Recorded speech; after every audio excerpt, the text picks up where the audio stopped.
Absolute certainty projects an illusion of strength, but structurally, a rigid, unyielding position simply shatters under the impact of unexpected data. Possibility, however, adapts.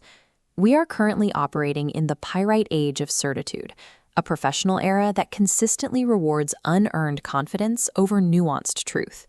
Media cycles and political environments actively select for high certitude soundbites. These absolute statements dominate the airways because they reduce cognitive load, making them exceptionally easy for a general audience to process. This chart tracking the U.S. national debt is used as a political prop. Stripped of context, the speaker engineers a moment of absolute unhedged authority. The opposition relies on the exact same strategy. Holding a printed blueprint signals definitive planning. Both sides project total conviction to win the immediate argument. But boardroom realities do not tolerate the physics of a campaign soundbite. When the underlying data is highly complex, projecting total certainty leaves no room for error, creating massive institutional risk. Confusing expressive certitude with substantive credibility creates strategic vulnerability, limiting maneuverability when conditions change. Linguists define this specific vulnerability through the maximum of quality. This foundational rule states you must only say what you believe to be true and what you can back up with adequate evidence. When a leader makes an absolute claim, they link their entire reputation to a single rigid data point. If the facts shift, they violate the maxim, and their foundation of trust collapses.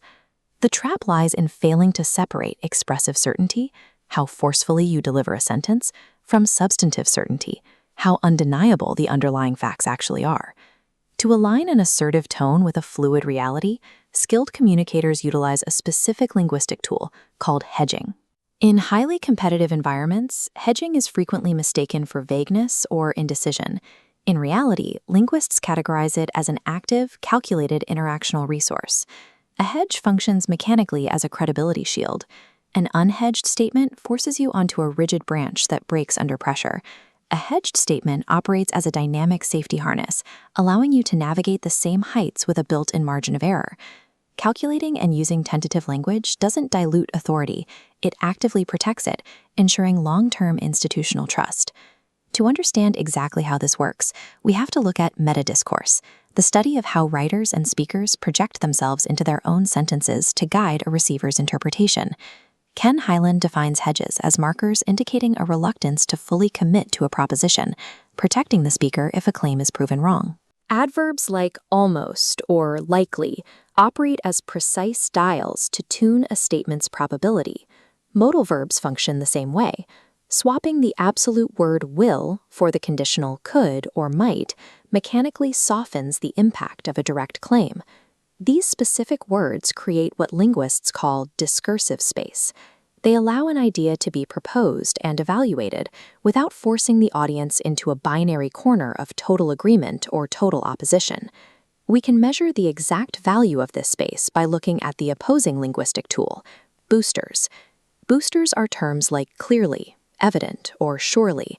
They are deployed to express absolute certainty, disregard alternative views, and force immediate consensus. But boosters carry extreme risk. If that forced consensus is broken by new data, the speaker assumes 100% of the responsibility. Because of this exposure, sophisticated communicators actively deploy hedges far more frequently than boosters to manage institutional risk. Selecting the exact degree of linguistic probability requires a thorough grasp of the underlying data. It demonstrates high-level intellectual precision, not a lack of conviction. Beyond managing data risk, these word choices dictate the interpersonal dynamics of professional conflict. In the 1950s, sociologist Irving Goffman introduced the concept of face, the public self-image that every professional actively attempts to maintain and protect in social interactions. Building on Goffman's work, researchers Penelope Brown and Stephen Levinson developed politeness theory. This is the framework governing how we interact with the egos of those around us. A core component of this framework is negative face. This describes a person's specific desire to maintain autonomy and remain free from external imposition. Negative face is the invisible currency of the boardroom, where executives fiercely guard their independence and their authority to make decisions. When you challenge that independence, you commit a face-threatening act. Ordinary business communication naturally triggers these threats every day. Issuing a direct contradiction or an absolute declarative statement leaves no room for input. It operates as a severe threat to a colleague's negative face, forcing them into a defensive posture. To navigate this without triggering a defense mechanism, leaders use a polite linguistic workaround known as the inviting correction strategy.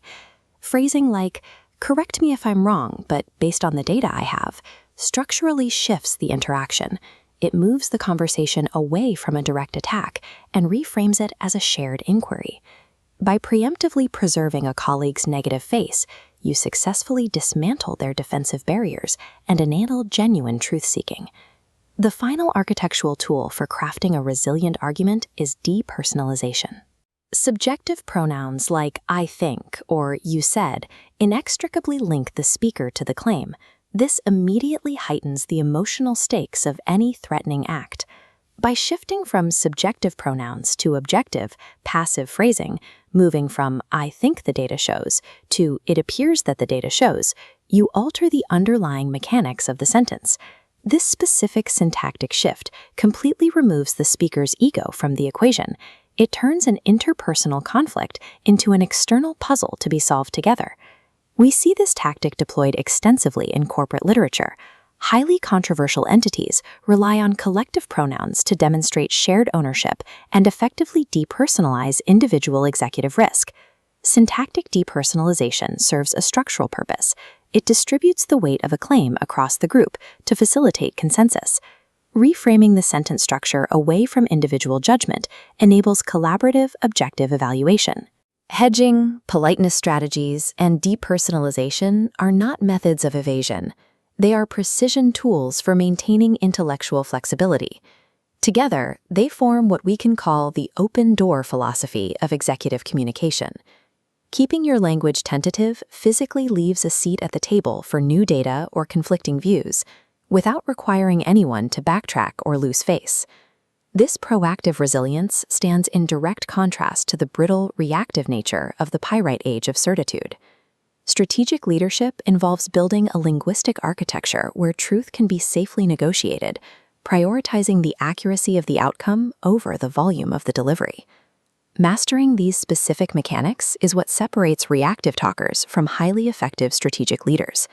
If this breakdown changed how you view professional communication, like and subscribe. And the next time you step into a meeting, consider exactly how much certainty you actually need to project.